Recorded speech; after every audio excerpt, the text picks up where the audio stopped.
Hello, I am Paula Bennett and welcome to my New Zealand Herald podcast, Ask Me Anything.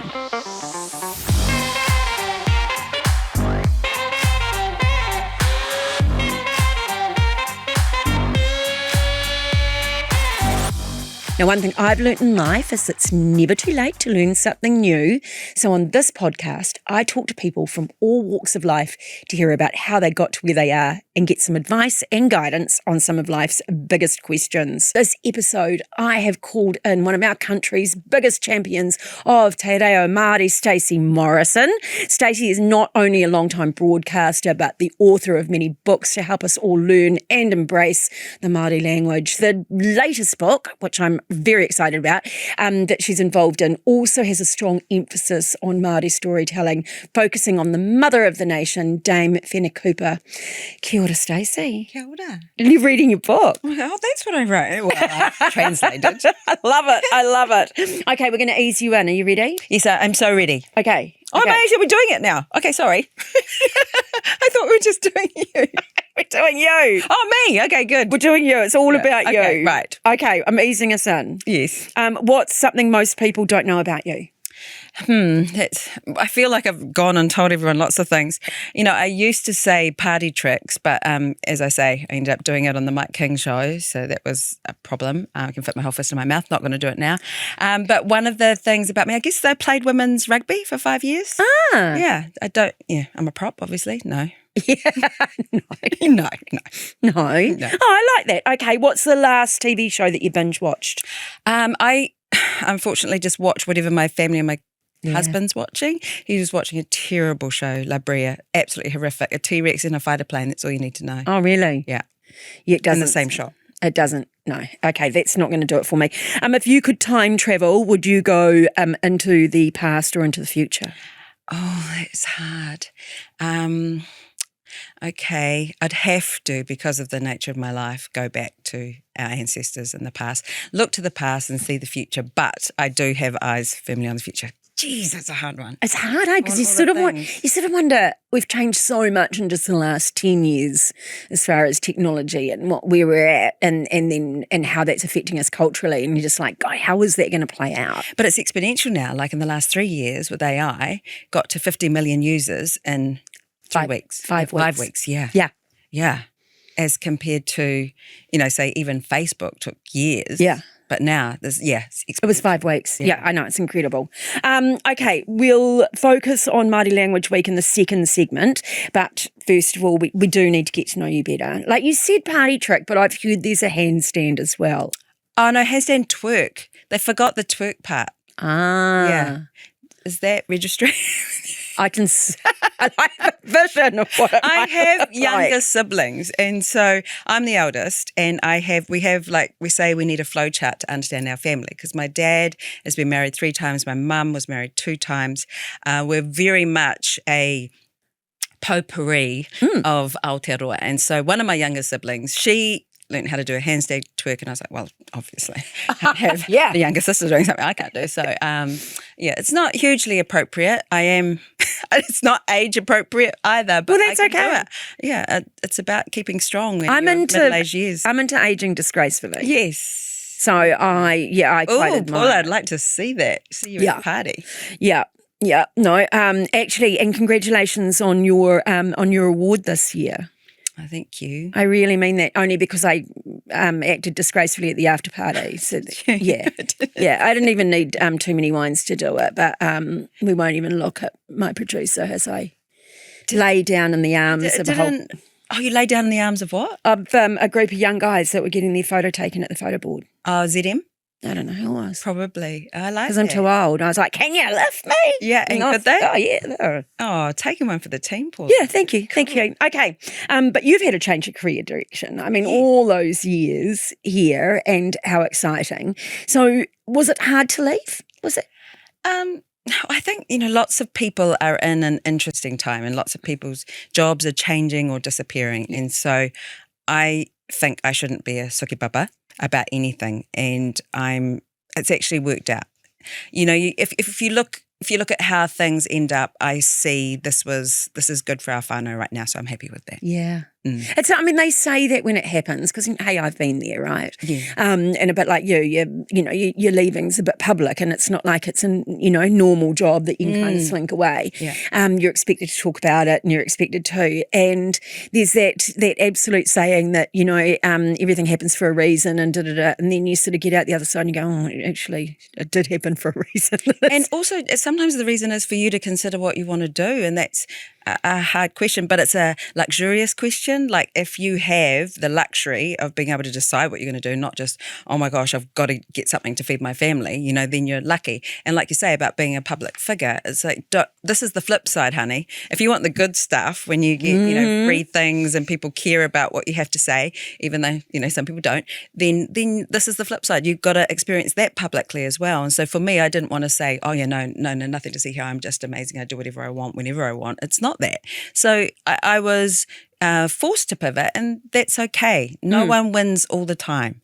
And I think about what younger people go through, like my kids in their age, they're in the phase of they've got to try new things. They've got to adapt. They've got to be not necessarily top of the class or the best all the time. So it's up to me as their mama to show them that you can do it. You can be resilient and you can change things up. And they don't really understand what I do, but they never did anyway. You just talk. You just talk all the time.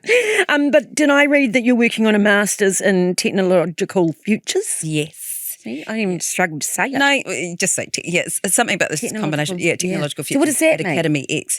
So it's about all those things you talked about, how exponentially things are changing. And so you look at emerging disruptive technologies. You, of course, because it's a master's, have your own project, which is kind of bubbling away. And just really cool things are coming together, opportunities, because I want to be a lifelong learner in every way. And so this is an incredible phase of our existence as humans. It's a new evolution. So I want to know about that and I want to be part of it. So and how we can use it for good, right? Yeah. Just even with my pharmac hat on and, just thinking about all these amazing, medicines that are coming through and, immunotherapy and just, like how much we could just change people's lives without some of those horrific treatments for cancers and things. Yeah. And that's one thing that does frustrate me because tech has just, advanced so much and yet we're still here with cancer, still have, not really, say with breast cancer, not a huge difference in terms of survival. So, yeah, all of those things, I agree with you. There's opportunity and we've got to look at how we do it, the human side of technology and what we can do from Aotearoa and what we can. What's our opportunity here, I think. And understandably, we're risk averse, I suppose, particularly when it comes to serious illness and things. But as a consequence, we're just getting well left behind because of that sort of. Anyway, I've gone too much down there because it's a topic that's on the top of my mind as well. Okay, so what advice would you give someone facing a career transition?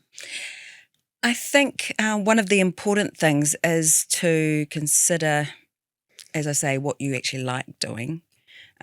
Quite often, like I think about my mum, she didn't really get to do the job that she would have loved to do. And if you can have, your job that has a purpose and you feel like you're living your life purpose, then that's an awesome opportunity. I'd love that for people as well. So there's needs musts. As I say, part of me being freer this year is good because my husband's doing a lot. He's shooting a third series of Origins, his massive documentary. So that's a lot of time away from the family. My son moved to Australia. So all of those things, it's a transition point. So if we can, it's okay to change things up completely, I think, and just trust that you do know things. Like, so going back into a learning environment, I like this style of learning because it acknowledges that people have different ways of expressing what they know.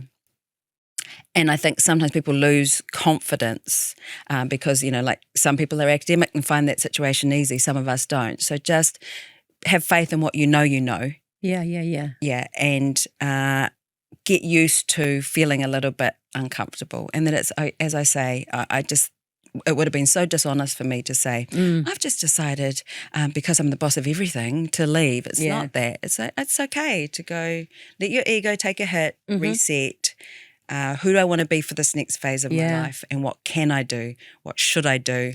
What's helpful for others as well? And sometimes what you shouldn't do. Yes. Yeah? Yeah. So for me, that was a big lesson, was That's kind of like, what should I say no to? Yeah. Yeah? Because in the early days in particular, things were sort of coming my way and I was like, oh, thank goodness, I'm still a little bit relevant. What's an example of something you said no to? And I won't mention who, but, one was a charity that wanted me to go on their board. And I still would, but, I needed to take step. I needed to get my own health well, and it was kind of, was I saying yes because that would be my charity of choice, or am I just saying yes because I'm the ego's taken a hit and now I'm kind of pleased that someone wants me. Yeah, that's cool. And then even now I say no to certain things because I just don't think it suits me. Oh, when it comes to Māori language things or who's the right person to do things, I've realised that sometimes I might be the Māori they know, but if there's 20 things that they talk to me about, 18 of them I'll tell them who they should be talking to. Which is great. Yeah. Right, and that's how it should be. You mentioned your son. My daughter's in Australia, and I always just think, well, thank goodness it's Australia. Yeah. Yeah, I know, but yes. But how old is she? Oh, she's 38. Okay, well, mine's 18. Okay, so give me a second. Big change for you, though, eh? It is. It's like, my heart's there simultaneously as here. But awesome. And luckily I had a big public kind of meltdown about it, and, crash down as the kids call it. Okay. Just on air. And then I'd go to netball and mums would come up to me and they go, yeah, I saw your video. And I cried too. And then I sent it to my mum. I'm like, oh, great. We're just going around the family group chat laughing at this woman crying. But as I said, it's I'm so happy, for them to be confident enough to go and do their thing. And that is how it's supposed to work. And it's surprisingly empty feeling. But also my husband cried as well when he left him, and he doesn't do that. No. He just got quite overcome. He goes, I was driving away. And he rang me and I said, "Kate te pai koe, are you okay?" And he's like, No. And then Adele came on the radio. And that's not fair. No, Adele. I swear, she goes around the world just going, who can I make cry today? Yeah. She's like the queen, that little princess that's sort of out there, Yeah. So you got two at home still? Yes. Yeah. 17 and 12, yeah. Yeah. So, that time, and you see, I think that was the thing for my husband as well. He went, so this is the end of our time all living together as our little whānau unit. So that also gives me, like if I can arrange things to be around a lot. Not that teenage girls particularly want mama around a lot, but I think they need you more now than ever. Yeah. It's that. They might not want like, it, but they need you. Yeah, and it's just the time that they do want to talk, which is invariably late at night when they're supposed to be asleep. And go, I just remembered, I want to tell you everything I haven't told you now. So there's that. And I just, it's such an interesting time for my friend group as well. We're having awesome midlife things happening. And so I just I do feel very fortunate. And when I'm going to see my son, I'm like, well, this is quite nice, isn't it? I don't even have to go to work tomorrow. Well, not physically, but I can do so many things by remote. Yeah. And do you think you might go back into radio one day? You're not ruling it out? Oh, I'm doing a little bit of radio. Good.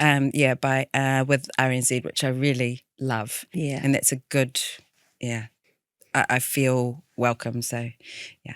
That's fortunate. And also podcasting, got a couple of podcasts happening, especially with my iwi as well, with Ngaitahu. Oh, good. And a little bit with my dad who used to work here. So the more people go, so have you got a job? And then I go, oh, and I'm translating this, oh, and translate that. And they go, oh, so you're busy. I go, yeah, quite busy. Yeah. And sometimes you're busier when you step away from what was an all-consuming, regular, if you like, into something that just becomes even more exciting and interesting. Yeah, and sometimes people just want something they can comprehend. But I'm also like on, I'm just coming off one of the school boards. I was on 2 school boards and chair of the Spark Foundation. So a couple. Good. Okay, Stacey, we're going to take a break, and when we come back, let's dive into some advice on Māori Language Week and how we can take that journey. Kapai.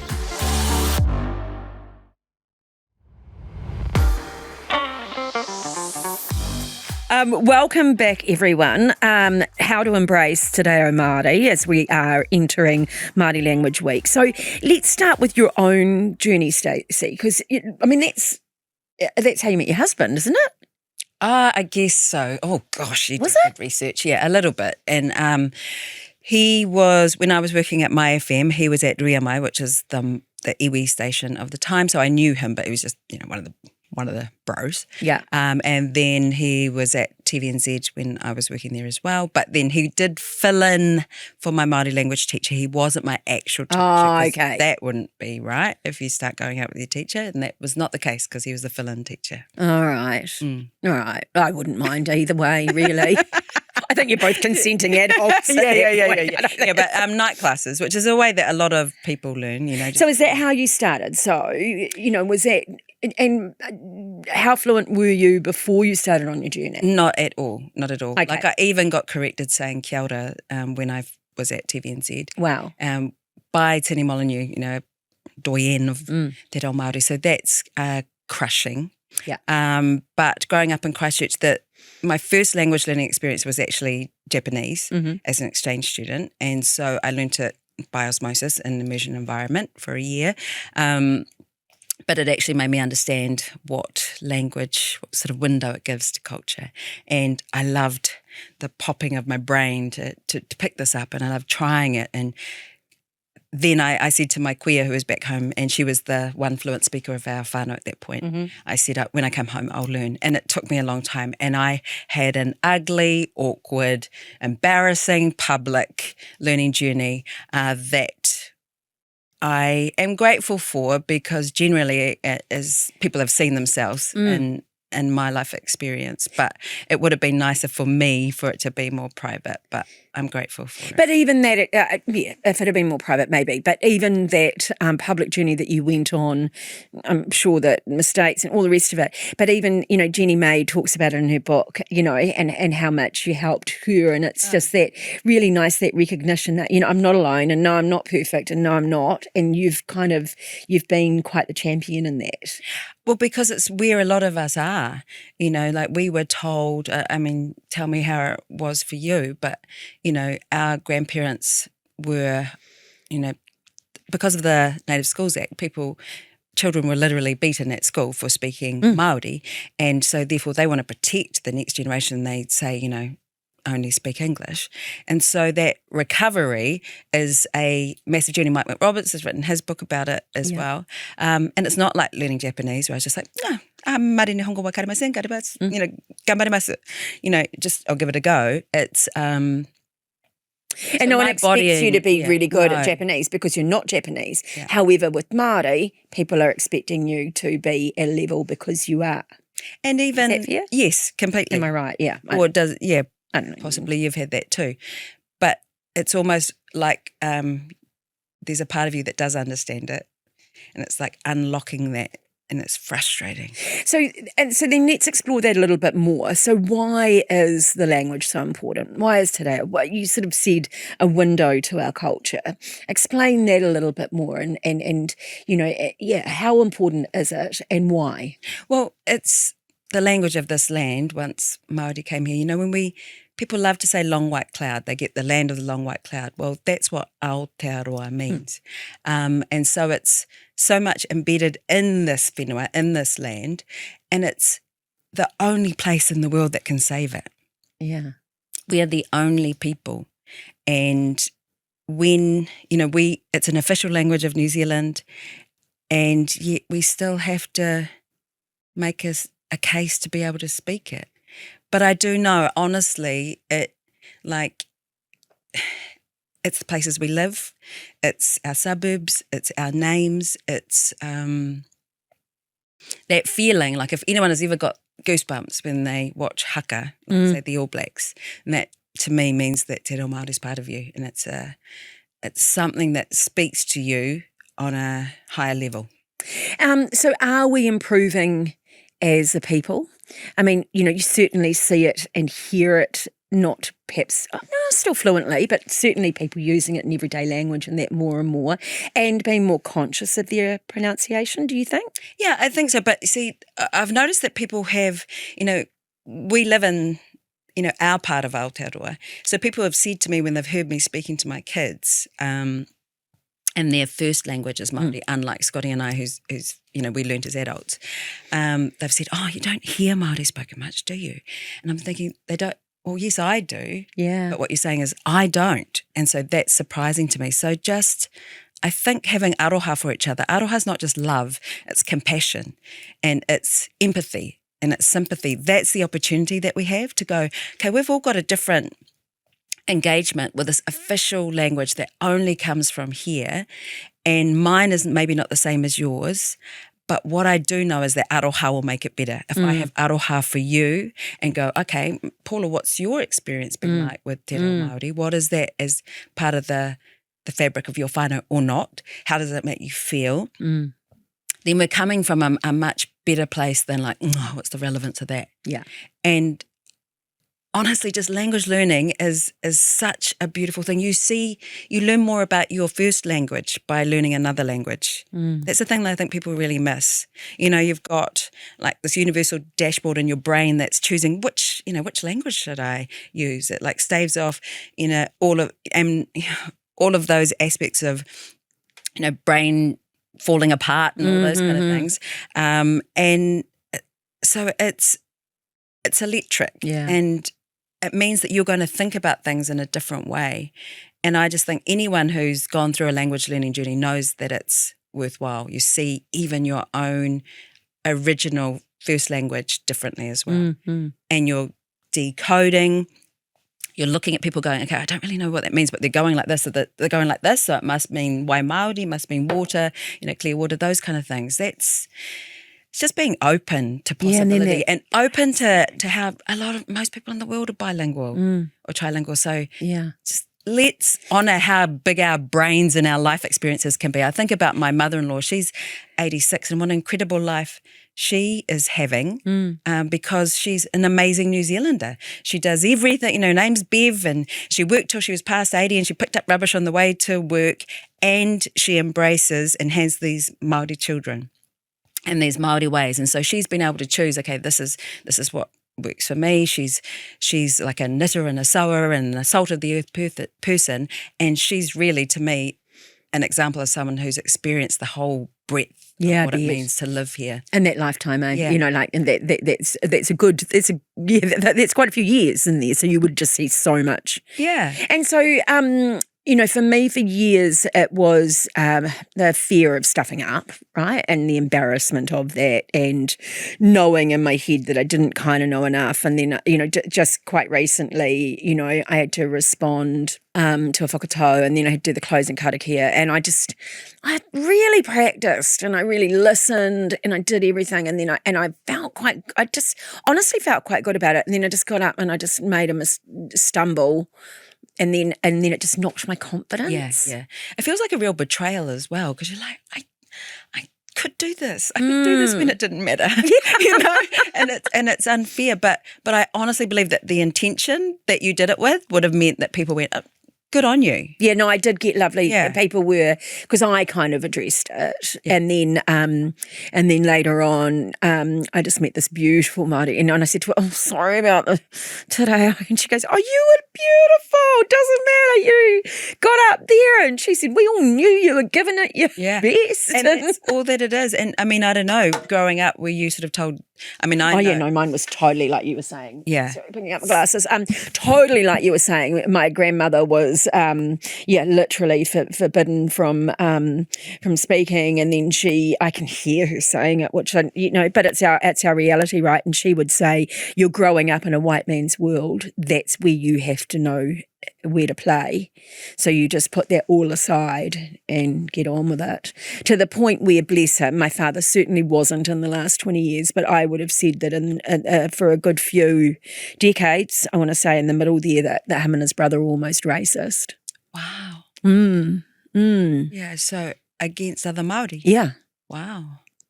Yeah, because my grandmother was very strong. She was amazing. And so her teachings in that were just so much that I reckon, they if they weren't racist, they were certainly anti, So then I'm trying to remember when you were in Parliament, I remember people saying that you were Māori, and felt like it was sort of weaponized against you. Yeah, very much so. Yeah. And then you go further in, right? Because I'm not Māori enough. That's how you feel. And then I was literally told that numerous times, by other Māori. And then like everyone going back through my ancestry, there's, wonderful, colourful, Yes. Yeah. Who slept with who? She had a friend of it. And then a friend. Yeah. And which bloodline and how it went and, because it all goes back to King Tawhiona. So it's all got that wonderful, I read a lot about it. So it's all, so even that, all these years later, it's still got, not for me, but for others. It's like, well, are you truly the king's direct, or we think that might have been an affair that he had. Which, which was normal. Totally, and we write songs about that, and we celebrate that. But you see, the more you know, and it's like, wow, so what you've ended up doing with your life, like maybe we could have seen a indication of that if it's your whakapapa line. And it is interesting because I've been called everything from too plastic to elite, all of those things. And I think where your sweet point is, and that was that frustration for you to go, I can nail this. Yeah. You put in the time, but it's echoes of those really old feelings that you haven't addressed. And I think as Māori sometimes, one thing I hate a lot is, because my mum was Pākehā, her family came from England, and she would see how we were being treated quite a lot. But, and she would get upset about that more than Dad would actually. But they'd say bad things about Māori and she'd say, my children are Māori. And they go, no, they're nice Maoris. Yeah. That's not a compliment. Oh, that's awful, eh? It's not a compliment. Yeah. I don't simultaneously compliment me and diss my cousin because I love them and they are me and I am them. Yeah. Yeah. Very much so. Yeah. So where could we do better? I mean, we are hearing it more mainstream. We are seeing Disney movies and we are seeing, which is absolutely wonderful. And I was thinking about some of the changes that the current coalition government are making and that sort of use of language at times and even on our passports and things like that. Sort of where do you stand on things like that? What do you think this week we should be embracing a bit more to protect our language? Well, as we look at Dame Whina, we go right back to then, they had to do land, do hikoi, they had to take petitions to Parliament. We've already had this kōrero. Honestly, this is boring. Let's go forward. There's so many things that we can do, and it's just that it's only an attack on the status of the language, changing the order of the passport and everything, because it's not about comprehension. It's really not.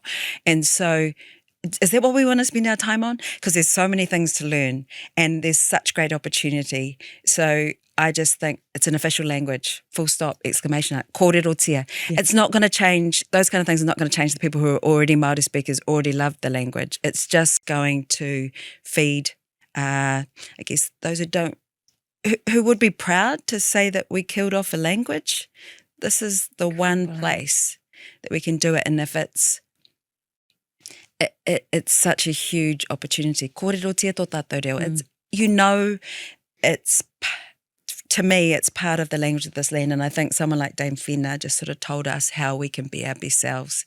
And that Aotearoa, land of the long white cloud, we look at someone like that and we go, oh, yeah, mother of the nation, that's humongous. Yeah. Why do we feel like that? It's because we see her and we think, okay, I think that's closer to who we are. I'm not seeing who we are when we have those destructive, non-constructive conversations and moves. Can we read a little bit? Yeah. Because what we've got, and by the way, if you're not, you should go on YouTube and watch the videos that we're doing now so that you can see a bit more as well. If that would make sense, wouldn't it? Yeah. So I am holding it up, even though I know that most people are just listening on podcasts. But so what we've got here is, well, you talk us through. We've got Mother of the Nation and we've got it in Te Reo. Yeah, so I just did the translation. So David Hill wrote the story. Hemi Morehouse is the illustrator, and I'm the translator, te whae o te motu. So whae is mother, o te motu, you probably hear that a lot, of the nation. So mother of the nation, whina kupa. And I learnt a lot, actually, reading it, and it was just, I actually found it absolutely interesting. Okay, you go te rā, and then I'm going to translate it. Okay, we're on the I'm page. on We've got to Parliament. We've got to Parliament. Ka tai te hikoi ke te papapare mata, ko te kaiarahi he pakupaku, he wahine whitu te kauma iwa tau te pakeke, he kāmeta ki tana upoko, e mau ka hukiwi ana, ko tai a whina kupa ki te kōrero ki te premier. I love it. You sound so much better than I will. And it was the hikoi enters the grounds of Parliament. At the front, a small 79-year-old woman wears a headscarf and a kahu kiwi, a kiwi feather cloak. Whina kupa has come to speak to the Prime Minister. God, what a moment. Don't you wish you were there? Yes, I do. I do. Hey. And I think about what she says, and remember she said, be careful what the children hear because they will shape New Aotearoa. So that's what I think about when we are not honouring te reo Māori. The kids actually are all good. They are. Kei te pai rātai. And so then they might be thinking, what is that generation up to? Because I can handle a lot. I can learn lots of different languages. It's not at the cost of the other. It's actually, to me, being like a whina kupa, a super wahine, like a tua wahine, a superpower to go, there's one place in the world that I can honour this place and that I can speak this language. But although I can understand Hawaiians, I can understand Tahitians, like we're all connected. And also I'm just gaining language coding skills, all of those things. I'm seeing interesting things about English. Like one thing I think about, that cute thing that we do in New Zealand, how we say use. I mean, totally grammatically incorrect, right? But I think it makes sense from koutou. Because koe is one person, korua, two people, koutou is three or more, which is, you can understand, you go you two, use, koutou. So it's really interesting to go, why do we speak like this? Our New Zealandisms, even when we say Kiwi, Kiwi's a Māori word too. Yeah. Like it really is us. Yeah. So I love that. Scrap it if you want to, but silly. Oh, you can't now. No. There's just no way we'd go back. And also I'm so proud of the survival of our language. Like the revival. Yes. And the honestly is he oranga wairua, like it really makes me feel better as the core of I was hungry for it, and it actually feels like I'm actually soothing your soul. And I think for my husband it definitely unlocked him as a Māori man, his destiny actually, his spirituality. So that's what I mean. I don't want people to think that the door is shut to our culture if you don't have te reo, but it will give you another multi-layer understanding. Yeah. Oh, that's wonderful. And I think a really good message for us, particularly this week and then as we go forward. Okay, finally for this segment, I'd like to know what was the best advice you were ever given and who was it given to you by? Wow, that's pretty hard. But I guess Dame Henewehi Mohi, who is also Brave Te Reo Māori champion, and so she is the reason that we sing the anthem bilingually. She actually always encouraged me, and she said, just speak Māori like, she actually gave me a clue that you say the te sound, when people say te reo Māori, so tā te tō, they're all soft. There's no t sound. Because in New Zealand we tend to talk like that and we talk at the front of our mouth. Yes, we do. But tā te tō is all soft, and then tā te tō. And you're right, further back koutou. and you're further back and you're, But then with ti and tu, you can make that t sound, because otherwise it sounds like you're speaking Māori with a Kiwi accent. So she said you'll sound a lot better, really fast, if you get that sort of, so tēnā koutou katoa, not tēnā koutou katoa. Can you hear the difference? Yeah, big time. Yeah, so that was a little tip, but she's just inspired me in lots of different ways. But that's really good advice. It is, eh? Yeah. Yeah, so it's like a little Jedi trick. Yeah. Okay, I like it. All right, we're going to take a quick break and then we're going to come right back.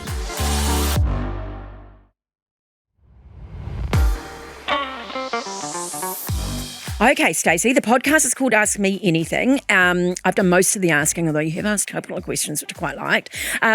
Is there anything you would like to ask me? Yes. I'd like to know, is there a moment in your political career that plays over in your mind quite a lot? What was it? Well, that's a good question. Is there a moment? There's moments of mistakes and embarrassment. But I guess sort of after a while you get over that because no one's perfect, and if you're not making the odd mistake, it's just that they're public and you're then publicly humiliated. And, I remember I was doing youth programs and really trying to get more community and iwi involvement because they know these kids. We don't. We don't know them in Wellington. Yeah. So how could I put more money in? I was doing these programs and things. And then, of course, one of them, it was people perceived it to be a waste of money and that sort of thing. And just that sort of stuff's just heartbreaking. Yeah. Yeah. And I remember going on when I announced it, and I literally said to the journalist who was interviewing me, and I said, I'm not sure if it's going to work or not. And I just absolutely got screamed at. And I went, but that's honest. Yeah. I'm giving something a go. I'm doing no harm, by the way. Like there is no harm being done. So it's just I know that's, it was quite funny. I was with a former politician the other week and someone said to them, what are you most proud of? And off he went on infrastructure and housing and all this sort of stuff. And I was sitting there and they went, what are you most proud of? And I went, the young Māori woman in Whangarei who I actually got out of the country because her ex was going to come out of jail and probably kill her. Mm. It's real life stuff. Yeah. Mine was certainly the people stuff like that that you reflect Can I on. sneak in another question? How was that for you as a mother during that time? Really tough, although my daughter was about 18 when I went in. Okay. So she was big enough. But then my stepdaughter, who I'm very, very close to, I remember her coming home with she was 12 years old. You've got a 12-year-old. She came home with a note that another kid had given her from his mother to give to me, and it was more or less abusive and telling me how awful I was. And I was, who gives that to their 12-year-old to give to a 12-year-old? Yeah. So it is tough on them. Yeah. Really tough on your families, and you do have to think. And then particularly if you are a bit controversial like me, you're not going to go in there to play tiddlywinks. You're going to try and do something. Sit at the bank and back and warm up a seat or anything. Yeah. So anyone out there thinking about politics, go for it because we need really good people. No. You're Sorry. not? Sorry, I thought you were saying to That's me. a good. Go on. No. You got some time on your hands. Oh, yeah. Why is that the most toxic workplace, though? Because you can't talk to anybody like they talk to each other in any other workplace. Never. It's hierarchical and bullying and, and then there's excuses for it. And it's inexcusable. I don't think that's who we are. And, I thought I'd be better. And I remember the first time I was sort of abused in the house and they use your name. And so it's quite confronting because that doesn't really happen. And then I'd really like to say I was, but then 6 months later I'm as bad as a bloody 4-year-old scrapping in the sandpit. Yeah, because it's become normalised. Yeah. Yeah. Awful. Be careful who you hang out with. Tēnā koe. Kia ora. Look, an absolute huge thank you for coming in today. It's been great to chat and great to actually go on that journey. And I am going to keep going, I promise. Kia kaha koe. Thank you. Yeah. You got a busy week with Māori Language Week? You can do lots? Yes. Except there's so many more hands on deck these days. Yeah. But matariki, when we tell everyone to rest, that's always really full on. But, ka toi tū tō tātou reo.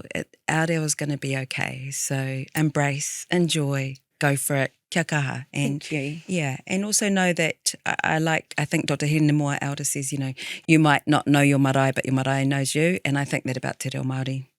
I'm going to tell you the story about Irahapati. Oh, yeah. Te Pui at some stage here, which is my ancestor who we've just honoured in a church in Te Awamutu, which was just absolutely amazing. Okay, Stacey has a whole range of fantastic Māori language books. They are a great first step for anyone wanting to learn Māori or brush up on their skills. You can find a list on her author page at penguin.co.nz. Thank you. Earlier we mentioned a new book Stacey is involved in translating. It is Mother of the Nation, Whanakūpa, which is available in both English and Māori and in all good bookstores now. And that's it for another episode of Ask Me Anything. If you've enjoyed this episode, please follow Ask Me Anything on iHeartRadio, wherever you get your podcasts. Make sure you check out some of our past episodes. I'm Paula Bennett. Ask Me Anything. Ngā mihi.